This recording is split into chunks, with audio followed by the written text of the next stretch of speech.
ಸತ್ಯ, ಸಾಲು ತೊಂದರೆ ನಿನ್ನ ಮುಂದೆ ಬಂದು ನಿಂತರು ಅದನ್ನು ಪುಡಿ ಪುಡಿ ಮಾಡಬೇಕು.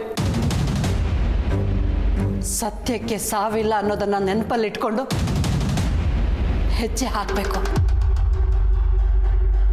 ನಿನ್ನನ್ನು ಇಲ್ಲಿಂದ ಆಚೆ ಕರ್ಕೊಂಡು ಹೋಗೋದಕ್ಕೆ ನಾನು ಯಾರ ಕಾಲು ಬೇಕಾದರೂ ಹಿಡ್ಕೋತೀನಿ.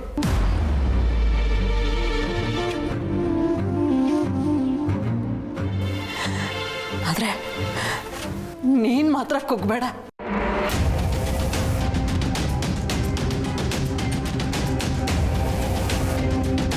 ನಾನು ಆದಷ್ಟು ಬೇಗ ಹೊರಗೆ ಬರ್ತೀನಮ್ಮ. ತಪ್ಪು ಮಾಡದೇ ಇರೋರನ್ನ ಎಷ್ಟು ದಿನ ಅಂತ ಒಳಗೆ ಕೂಡಿಸಿರೋದಕ್ಕಾಗತ್ತೆ? ಸತ್ಯ ಹೊರಗೆ ಬರಲೇಬೇಕಲ್ವಾ? ನೀನೇನು ಚಿಂತೆ ಮಾಡಬೇಡ. ನಾನು ಆಚೆ ಬಂದಮೇಲೆ ಮಾಡಬೇಕಾಗಿರೋ ದೊಡ್ಡ ಕೆಲಸ ಬಾಕಿ ಇದೆ.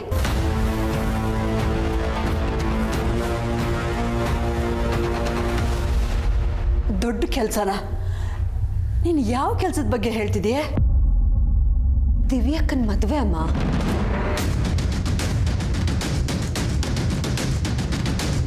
ಕಾರ್ತಿಕ್ ಜೊತೆ ದಿವ್ಯಕ್ಕನ ಮದುವೆ ಮಾಡೇ ಮಾಡ್ತೀನಿ.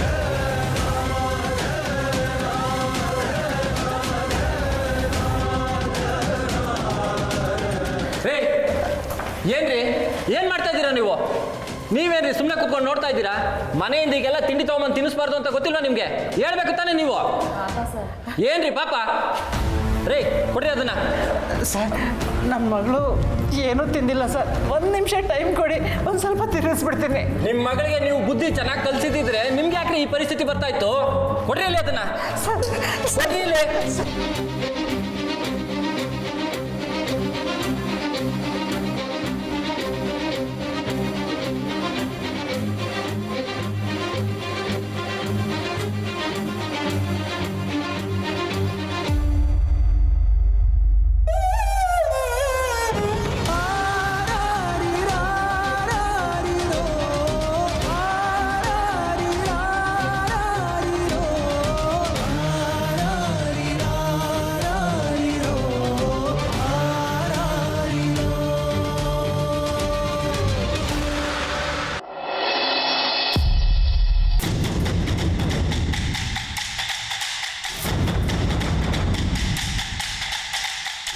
ಹಾಳಾದವಳು ಇನ್ನೇನು ನನ್ನನ್ನು ಕಿಡ್ನಾಪ್ ಮಾಡಬೇಕು ಅನ್ನೋಷ್ಟರಲ್ಲಿ ಬಂದು ಎಲ್ಲರೂ ಹಾಳು ಮಾಡಿಬಿಟ್ಲು. ಪಾಪ ಬಾಲ ಕರೆಕ್ಟಾಗಿ ಪ್ಲಾನ್ ಮಾಡಿದ್ದ. ಈ ಸತ್ಯ ಪಾಪಣ್ಣಿಂದ ಎಲ್ಲ ಹಾಳಾಗೋಯ್ತು. ಛೇ,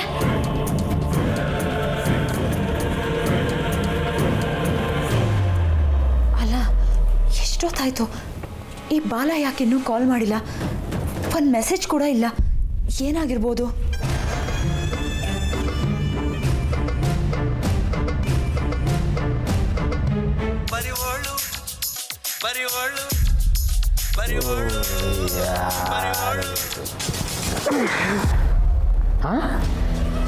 ದಿವ್ಯಾ ಇವಳೇ ನನಗೆ ಕಾಲ್ ಮಾಡ್ತಿದ್ದಾಳೆ ಅಂದರೆ ಆ ಕಾರ್ತಿಕ್ ಇವಳ ಜೊತೆ ಪೂರ್ತಿ ಡಿಸ್ಕನೆಕ್ಟ್ ಆಗಿದ್ದಾನೆ ಅಂತಲೇ ಅರ್ಥ. ಅಂದರೆ ದಿವ್ಯನಿಗಿರೋ ಆಪ್ಷನ್ನು ನಾನು ಒಬ್ಬನೇ. ಇಷ್ಟು ದಿನ ಬಾಲ ದಿವ್ಯನಿಂದ ಇರ್ತಿದ್ದ, ಆದರೆ ಈಗ ದಿವ್ಯಾನೇ ಬಾಲನ ಹಿಂದೆ ಇರ್ತಾಳೆ.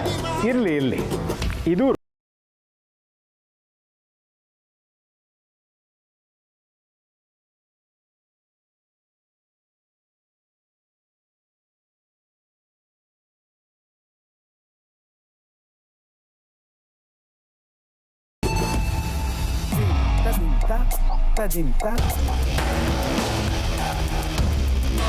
ಇವನು ಯಾಕೆ ಕಾಲ್ ಪಿಕ್ ಮಾಡ್ತಿಲ್ಲ? ಏನು ಪ್ರಾಬ್ಲಮ್ ಆಗಿರ್ಬೋದು? ಒಂದು ವೇಳೆ ಬಹಳ ಸೈಲೆಂಟಾಗಿ ನನ್ನಿಂದ ದೂರ ಹೋಗಕ್ಕೆ ನೋಡ್ತಿರ್ಬೋದಾ? ನೋನೋ, ಆ ರೀತಿ ಆಗಬಾರ್ದು. ಈ ಕಡೆ ಕಾರ್ತಿಕ್ ಆಲ್ರೆಡಿ ದೂರ ಆಗಿದ್ದಾನೆ. ಈಗ ನನ್ನ ಬಾಲನ ಕಳ್ಕೊಂಡ್ರೆ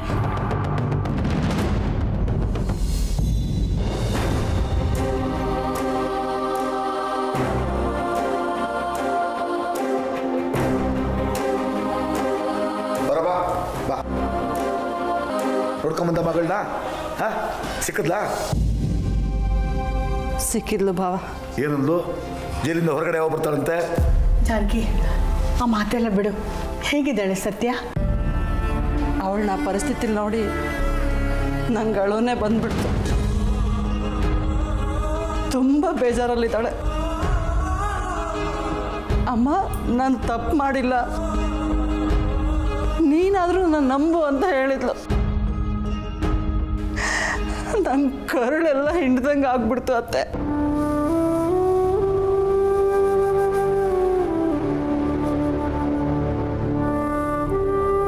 ತಪ್ಪು ಮಾಡದೆ ಪೊಲೀಸರು ಹಿಡ್ಕೊಂಡೋದಕ್ಕೆ ಅವ್ರಿಗೇನು ಉತ್ತರಾಯ ಕಡ್ದಿದ್ಯಾ? ಹೇಳ್ಬೇಕಾಯ್ತು ಅವಳನ್ನ.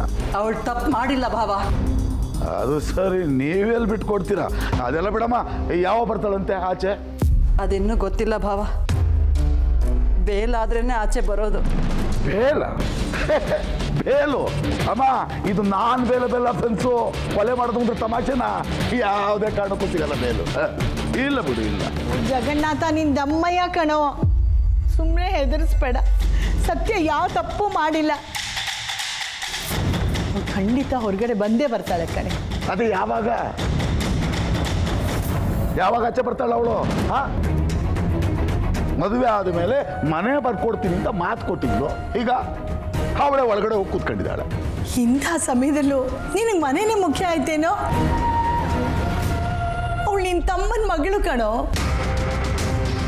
ಸ್ವಲ್ಪ ಆದ್ರೂ ಕರುಣೆ ಇರಲಿ. ಸುಮ್ಮನೆ ತಲೆ ತಿನ್ಬೇಡಮ್ಮ ನೀನು. ಅಲ್ಲ, ಅವಳು ಬೇಲ್ ಸಿಕ್ಕಿ ಜೈಲಿಂದ ಆಚೆಗೆ ಬಂದು ನನಗೆ ಮನೆ ಬರ್ಸ್ಕೊಡೋವರೆಗೂ ಕಾಯೋ ಪೇಷನ್ಸ್ ಇಲ್ಲ ನನಗೆ.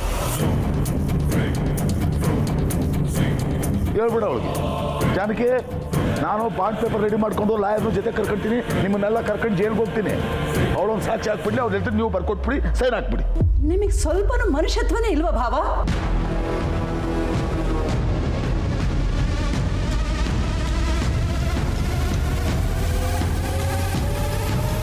ವಕೀಲರನ್ನ ಕರ್ಕೊಂಡು ಹೋಗಿ ಅವಳನ್ನ ಬಿಡಿಸ್ಕೊಂಡ್ ಬರೋದಕ್ಕೆ ಯೋಚನೆ ಮಾಡೋದು ಬಿಟ್ಟು ಮನೆ ಬರ್ಸ್ಕೊಳ್ಳೋದ್ರ ಬಗ್ಗೆ ಯೋಚನೆ ಮಾಡ್ತಿದ್ರಲ್ಲ.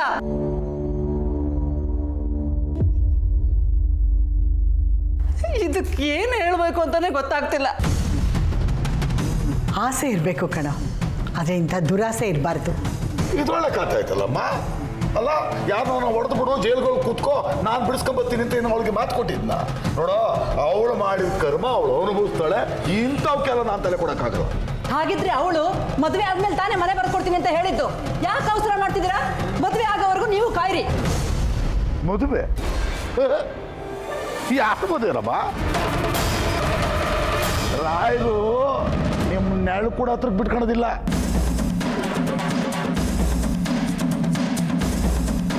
ನೀವೇನಾದ್ರೂ ಅವ್ರ ಮನೆಗೆ ಅಪ್ಪಿ ಹೋಗ್ಬಿಟ್ರೆ ಗೊತ್ತಿರೋ ಆಚೆ ಬಿಡ್ತಾರೆ. ಅಂತ ಅನ್ಯಾಯ ಮೋಸ ಮಾಡಿದಿರ ನೀವು. ಅಲ್ಲ, ದೊಡ್ಡ ಮನುಷ್ಯರು ನಿಮ್ಮಂಥವ್ರ ಸಂಬಂಧ ಬೆಳೆಸೋದಕ್ಕೆ ದೊಡ್ಡತನ ತೋರಿದ್ರೆ ನೀವು ತೋರಿಸೋದಲ್ಲ ನಿಮ್ಮ ಸಣ್ಣತನನ್ನ. ಇನ್ನೂ ಮದುವೆ ನಡೆಯೋದಿಲ್ಲ. ಬಿಟ್ಬಿಡಿ ಕನಸುಗಾಡೋದನ್ನ. ಜಗನ್ನಾಥ, ಬಾಯಿಗೆ ಬಂದಿದ್ದೆ ಬೊಗಳ್ಬೇಡ. ದೇವರು ಅಂತ ಒಬ್ಬ ಇದ್ದಾನೆ ಕಣೋ, ಅವ್ನು ನೋಡ್ತಾ ಇದ್ದಾನೆ. ನೋಡ್ತಾನೆ. ಅಲ್ಲ, ಈ ದೇವರು ದಿಂಡ್ರು ಅಂತ ದೊಡ್ಡದ ಮಾತಾಡ್ತಿರಲ್ಲ ನೀವು. ನನಗೆ ಮಾತು ಕೊಟ್ಟೆ, ನಿಮಗೆ ಮನೇನ ನನ್ನ ಹೆಸರು ಬರ್ಕೊಡ್ಬೇಕಾನೆ. ಆಯ್ತಪ್ಪ, ಮನೇನ ನಿನ್ನ ಹೆಸರಿಗೆ ಬರ್ಕೊಡ್ತೀವಿ. ಆದರೆ ಒಂದು ಷರತ್ತು. ಏನು ಷರತ್ತು? ನೀನು ಹೋಗಿ ಸತ್ಯನ ಜೈಲಿಂದ ಬಿಡಿಸ್ಕೊಂಡು ಬರ್ಬೇಕು.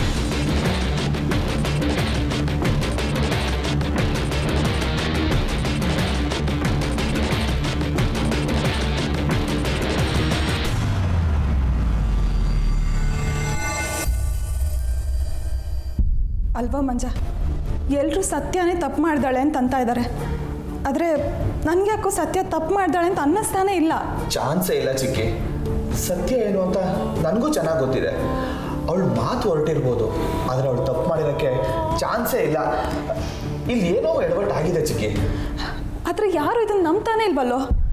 ಪಾಪ, ಆ ಹುಡುಗಿ ನೋಡಿದ್ರೆ ಜೈಲು ಸೇರ್ಕೊಂಡಿದ್ದಾಳೆ. ಅವಳ ಅಕ್ಕನ್ನ ಅವಳೇ ಕಿಡ್ನಾಪ್ ಮಾಡಿಸ್ತಾಳೆ.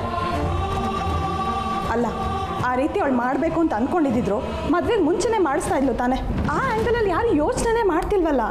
ಇಲ್ಲ ಚಿಕ್ಕಿ, ಖಂಡಿತವಾಗ್ಲೂ ಸತ್ಯನ್ಗೂ ಕಿಡ್ನಾಪರ್ಸ್ಗೂ ಯಾವುದೇ ರೀತಿ ಸಂಬಂಧ ಇಲ್ಲ. ಕಿಡ್ನಾಪರ್ಸ್ ನನ್ನನ್ನು ಲಾಕ್ ಮಾಡಿದ್ರು. ಅವತ್ತು ಸತ್ಯ ರೆಸಾರ್ಟಿಗೆ ಬಂದಿಲ್ಲ ಅಂದಿದ್ರೆ ದಿವ್ಯ ಇರ್ತಾನೆ ಇರಲಿಲ್ಲ. ಕಿಡ್ನಾಪರ್ಸು ದಿವ್ಯನ ಎತ್ತಕೊಂಡು ಹೋಗ್ತಿದ್ರು. ಸತ್ಯ ಬಂದು ದಿವ್ಯನ ಕಾಪಾಡಿದ್ರು. ಆದರೆ ಇಲ್ಲಿ ಎಲ್ಲ ಉಲ್ಟಾ ತಿಳ್ಕೊತಿದ್ದಾರೆ. ಬಾಮೈದನೂ ಅರ್ಥ ಮಾಡ್ಕೊತಿಲ್ಲ. ಹೇಳಿದ್ರೆ ನನ್ನ ಮೇಲೆ ಉರಿದು ಬೀಳ್ತಾನೆ.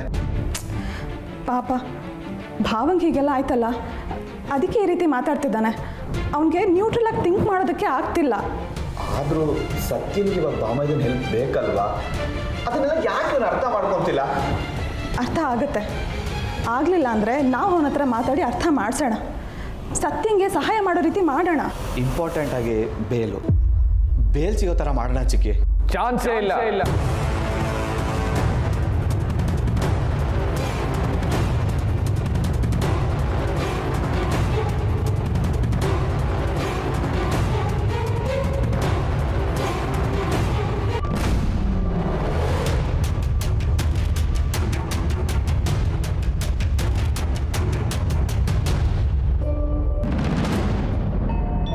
ಇಷ್ಟೊಂದೆಲ್ಲ ಆದ್ಮೇಲೂ ಅವಳ ಬಗ್ಗೆ ಸಾಫ್ಟ್ ಕಾರ್ನರ್ ಇಟ್ಕೊಂಡು ಮಾತಾಡ್ತಾ ಇದ್ದೀರಲ್ಲ. ನನಗೆ ನಿನ್ನ ಮನಸ್ಸಿನ ಕಷ್ಟ ಅರ್ಥ ಆಗುತ್ತೆ ಕಾರ್ತಿ. ಆದರೆ ಇಂಥ ಸಮಯದಲ್ಲಿ ನಾವು ಅವಳ ಜೊತೆ ಅವಳ ಫ್ಯಾಮಿಲಿ ಜೊತೆ ನಿಂತ್ಕೋಬೇಕಲ್ವಾ? ಯಾಕೆ ನಿಂತ್ಕೋಬೇಕು? ಅವಳು ಮಾಡಿರೋ ಗನಂದಾರಿ ಕೆಲಸಕ್ಕೆ ನಾವು ಅವಳ ಜೊತೆ ಬೇರೆ ನಿಲ್ಬೇಕಾ? ನಿಮಗೆ ಅವಳ ಬಗ್ಗೆ ಗೊತ್ತಿಲ್ಲ ಚಿಕ್ಕಿ. ದೊಡ್ಡ ಕಿಲಾಡಿ ಅವಳು. ಈ ಕಿಡ್ನಾಪ್ ಪ್ಲಾನೂ ಅವಳದೇ ಆಗಿರುತ್ತೆ. ಅದು ನಿಮಗೆ ಅರ್ಥ ಆಗ್ತಾ ಇಲ್ಲ ಅಷ್ಟೇ. ಎಲ್ಲರನ್ನೂ ಯಾಮಾಸದಲ್ಲಿ ಪಂಟವಳು. ಅವಳ ಬಗ್ಗೆ ನನಗೆ ಚೆನ್ನಾಗಿ ಗೊತ್ತು. ಎಷ್ಟೇ ಗೊತ್ತಿದ್ರು ಹಾಗೆಲ್ಲ ಬೇರೆಯವ್ರ ಬಗ್ಗೆ ಅವ್ರು ಹೀಗೆ ಅಂತ ಡಿಸೈಡ್ ಮಾಡಬಾರ್ದು ಕಾರ್ತಿ. ಪ್ರತ್ಯಕ್ಷ ಕಂಡ್ರು ಪ್ರಮಾಣಿಸಿ ನೋಡುವಂಥ ಗಾದೆನೇ ಇಲ್ವಾ? ಹಂಗೈ ಹುಣ್ಗೆ ಕನ್ನಡಿ ಬೇಕಾ ಅಂತ ಒಂದು ಗಾದೆ ಇದೆ ಚಿಕ್ಕಿ. ನಮ್ಮ ಕಣ್ಮುಂದೆ ಅವಳು ಇಷ್ಟೊಂದೆಲ್ಲ ಮಾಡಿದ್ರು ಅವಳನ್ನೇ ಹೋಗಿ ನಂಬ್ತಾ ಇದ್ದೀರಲ್ಲ. ಏಯ್, ನಿನ್ಗೇನೋ ಆಗಿರೋದು? ಅವ್ಳು ಹೆಂಗೆ ಅಂತ ನಿನ್ಗೆ ಗೊತ್ತಿಲ್ವಾ? ಅವಳು ಸರಿ ಇಲ್ಲ ಕಣೋ. ಎಲ್ಲ ಆಗಿರೋದು ಅವಳಿಂದಾನೆ. ಅಪ್ಪ ಇವತ್ತು ಈ ಸ್ಥಿತಿಲಿರೋದು ಅವಳಿಂದಾನೆ. ಅಂದರೆ ನಿನ್ನ ಮದುವೆ ನಿಂತೋಯ್ತು ಅಂತ ಬೇಜಾರಿಲ್ಲ, ಅಪ್ಪನಿಗೆ ಹಿಂಗೆ ಆಯ್ತಲ್ಲ ಅಂತ ಅವಳ ಮೇಲೆ ಅಷ್ಟೊಂದು ಕೋಪನಾ? ಮದುವೆ ನಿಂತಿದ್ದಕ್ಕೆ ತಾನೆ ಅಪ್ಪನಿಗೆ ಹಿಂಗಾಗಿದ್ದು. ಅದಕ್ಕೆ ಹೇಳಿದೆ. ಕೆಲವೊಂದ್ಸಲ ನಮಗೆ ಗೊತ್ತಿರೋದು ಅಷ್ಟೇ ಸತ್ಯ ಆಗಿರೋದಿಲ್ಲ ಕಾರ್ತಿ. ಸತ್ಯನ ವಿಚಾರಿಸೋಣ, ಆಗ ಅವಳ ವರ್ಷನೂ ಏನು ಅಂತ ನಮಗೆ ಗೊತ್ತಾಗುತ್ತಲ್ವಾ? ಯಾವ ವರ್ಷನೂ ಕೇಳಕ್ಕೆ ನಂಗೆ ಇಷ್ಟ ಇಲ್ಲ ಚಿಕ್ಕಿ. ಬೇಸಿಕಲಿ ಸತ್ಯನ ಟಾಪಿಕ್ ಅಂದ್ರೆ ನಂಗೆ ಇಷ್ಟ ಇಲ್ಲ. ಸತ್ಯ ಆದ್ರೆ ಇರಿಟೇಟ್ ಆಗುತ್ತೆ ಅಲ್ವೋ ಕಾರ್ತಿ? ನಾನು ಹೇಳ್ದು ಸ್ವಲ್ಪ. ಸಾರಿ ಚಿಕ್ಕಿ, ಈ ವಿಷಯದಲ್ಲಿ ನಿಮ್ಮ ಮಾತಲ್ಲ, ನಾನು ಯಾರ ಮಾತು ಕೇಳಲ್ಲ. ನೀವು ಅಷ್ಟೇ. ಅವಳು ಒಳ್ಳೆಯವಳು ಅನ್ನೋ ಭ್ರಮೆಯಿಂದ ಆಚೆ ಬನ್ನಿ. ಅವಳು ವಿಷದ ಹಾವು. ಅವಳಿಗೆ ಯಾವ ಸಿಂಪತಿನೂ ಬೇಡ. ಕಾರ್ತಿ, ನಾನು ಹೇಳ್ದು ಸಾರಿ ಚಿಕ್ಕಿ, ಈ ವಿಷಯದ ಬಗ್ಗೆ ದಯವಿಟ್ಟು ಡಿಸ್ಕಸ್ ಮಾಡಬೇಡಿ.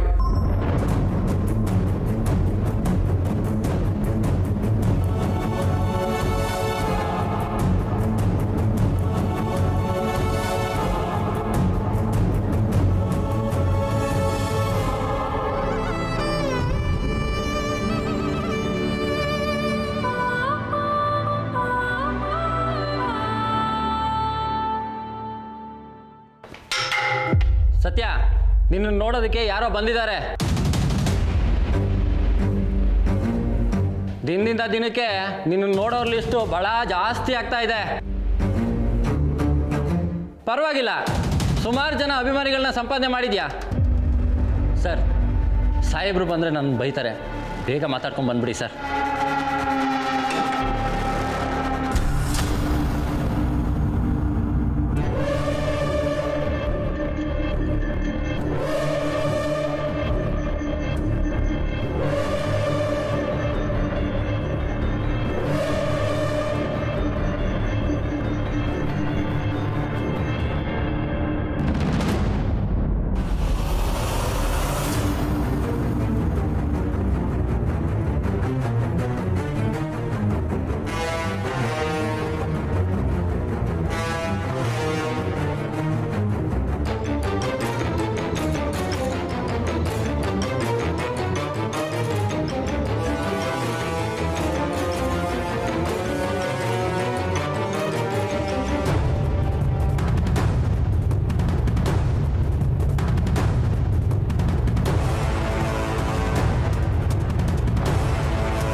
ಪ್ರಾಯಶ್ಚಿತ್ತ ಪಡ್ತಾ ಇದ್ಯಾ? ಇವಾಗ ನಿಂಗೆ ಸಮಾಧಾನ ಆಯ್ತಾ? ಅನ್ಕೊಂಡಿದ್ದನ್ನೆಲ್ಲ ಸಾಧಿಸ್ಬಿಟ್ಟೆ ಅಲ್ವಾ ಸತ್ಯ? ಶಬಾಷ್. ನಾನು ಯಾವ ತಪ್ಪು ಮಾಡಿಲ್ಲ. ಮಾಡದೇ ಇರೋ ತಪ್ಪಿಗೆ ಪ್ರಾಯಶ್ಚಿತ್ತ ಪಡೋ ಅವಶ್ಯಕತೆನೂ ಇಲ್ಲ. ನಮ್ಮನೇಲೂ ಅಷ್ಟೇ, ನೀನು ತುಂಬ ಇನ್ನೋಸೆಂಟ್ ಅನ್ಕೊಂಡಿದ್ದಾರೆ. ನಿನ್ನ ಕಷ್ಟ ನೋಡೋಕ್ಕಾಗ್ತಿಲ್ವಂತೆ ಅವ್ರ ಕೈಲಿ. ಅದಕ್ಕೆ ನನ್ನ ಹೋಗಿ ಬೇಲ್ ಕೊಟ್ಬಿಟ್ಟು ನೀನು ಆಚೆ ಕರ್ಕೊಂಬ ಅಂತ ಕಳಿಸಿದ್ರು. ಆದರೆ ಇಲ್ಲಿ ನೀನು ಮಾತಾಡ್ತಾ ಇರೋದು ನೋಡಿದ್ರೆ ಇಲ್ಲಿ ಸಿಗ್ಬೇಕಾಗಿರೋ ಟ್ರೀಟ್ಮೆಂಟು ನಿನ್ಗೆ ಇನ್ನೂ ಸಿಕ್ಕಿಲ್ಲ ಅನ್ಸುತ್ತೆ. ಆ ಟ್ರೀಟ್ಮೆಂಟ್ ಶುರುವಾಗೋಕ್ಕಿಂತ ಮುಂಚೆ ಈ ದುರಹಂಕಾರನ ಕಡಿಮೆ ಮಾಡು. ಯಾವಾಗಲೂ ಚಾಲೆಂಜ್ ಹಾಕಿ ಗೆಲ್ಲೋದು ನಿನ್ಗೆ ಅಭ್ಯಾಸ ಆಗಿದೆ ಅಲ್ವಾ? ಅದು ತಪ್ಪೋ ಸರಿನೋ ಅಂತ ಯೋಚನೆ ಮಾಡಿದೆ ಗೆಲ್ಲೋದಷ್ಟೇ ಇಂಪಾರ್ಟೆಂಟ್ ಅಂತ ಅನ್ಕೊಂಡಿದ್ಯಾ ಅಲ್ವಾ? ನೀನು ಏನು ಅನ್ಕೊಂಡಿದ್ಯಾ? ಏನು ಹೇಳ್ದೆ ಅವತ್ತು ನೀನು? ಏನು ಹೇಳ್ದೆ? ನೆನ್ಪಿದ್ಯಾ? ನನಗೊತ್ತು ಇದೆಲ್ಲ ನೀನು ಮರೆಯಲ್ಲ ಅಂತ. ಆದರೂ ಈ ಸಿಚುವೇಶನಲ್ಲಿ ಹೇಳ್ತೀನಿ, ತಿರ್ಗಾ ಕೇಳಿಸ್ಕೊ. ಏನಂದೆ ನೀನು ಅವತ್ತು? ಸತ್ಯ ಅಂತ ನೀನು ಹೆಸರು ಕರೆದ್ರೆ ಮದುವೆ ನಿಲ್ಲಿಸಿ ಎತ್ತಾಕೊಂಡು ಹೋಗ್ಬಿಡ್ತೀನಿ ಅಂತ ಅಲ್ಲ? ಮದುವೆ ನಿಲ್ಲಿಸೋ ಚಾನ್ಸ್ ನಿನಗೆ ಸಿಗ್ಲಿಲ್ಲ. ಅದಕ್ಕೆ ನೀನಾಗಿ ನೀನೇ ಚಾನ್ಸ್ ಕ್ರಿಯೇಟ್ ಮಾಡಿಕೊಂಡು ಮದುವೆ ನಿಲ್ಲಿಸ್ಬಿಟ್ಟೆ ಅಲ್ವಾ?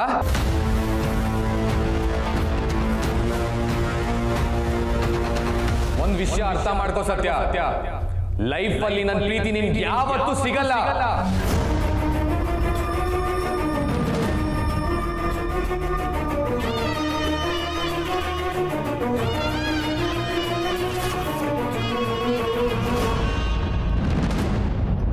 ಬೇಕಿದ್ರೆ ನಾನು ಹೇಳಿದನ್ನೆಲ್ಲ ನೀನ್ ಹಣೆ ಮೇಲೆ ಬರ್ದಿಟ್ಕೋ.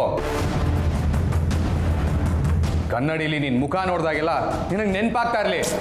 ಅವಾಗ್ಲಿಂದ ಒಂದೇ ಸಮನೆ ಬಡ್ಬಡಾಸ್ತಾ ಇದೆಯಾ?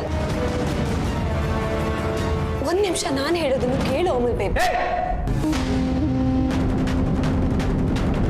ಈಗ ಅಮೂಲ್ ಬೇಬಿ ಅಂತ ನನ್ನ ಕರೆದ್ರೆ ನಾನು ಏನ್ ಮಾಡ್ತೀನೋ ನನಗೆ ಗೊತ್ತಿಲ್ಲ.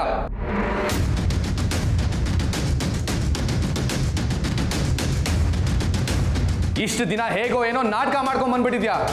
ಆದ್ರೆ ನಿನ್ನ ಮಧ್ಯ ಇರೋ ಫ್ರೆಂಡ್ಶಿಪ್ಪು ನೆನ್ನೆಗೆ ಮುಗ್ದೋಯ್ತು. ಇನ್ಯಾವತ್ತೂ ನೀನು ಅದ್ರ ಬಗ್ಗೆ ಮಾತಾಡಂಗಿಲ್ಲ, ಮಾತಾಡ್ಲೂಬಾರ್ದು. ನೀನ್ ಅನ್ಕೊಂಡಿರೋ ಹಾಗೆ ಇನ್ಯಾವತ್ತೂ ನಾನು ನಿನ್ನ ಜೀವನದಲ್ಲಿ ಬರಲ್ಲ.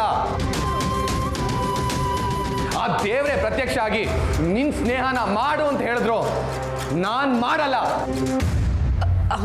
ಮಾತಾಡ್ಬೇಡ ನೀನು. ಭೂತದ ಬಾಯಲ್ಲಿ ಭಗವದ್ಗೀತೆ ಕೇಳೋ ಕರ್ಮ ನನಗೆ ಬೇಡ. ಆ ದೇವರು ನಿನ್ ಪಾಪಕ್ಕೆ ಸರಿಯಾದ ಶಿಕ್ಷೆನೇ ಕೊಟ್ಟಿದ್ದಾನೆ. Attempt to murder case bail ಕೂಡ ಸಿಗಲ್ಲ. ನೀನ್ ಎಲ್ಲಿರ್ಬೇಕೋ ಕೊನೆಗೆ ಅಲ್ಲಿಗೆ ಬಂದು ಸೇರಿದ್ಯಾ.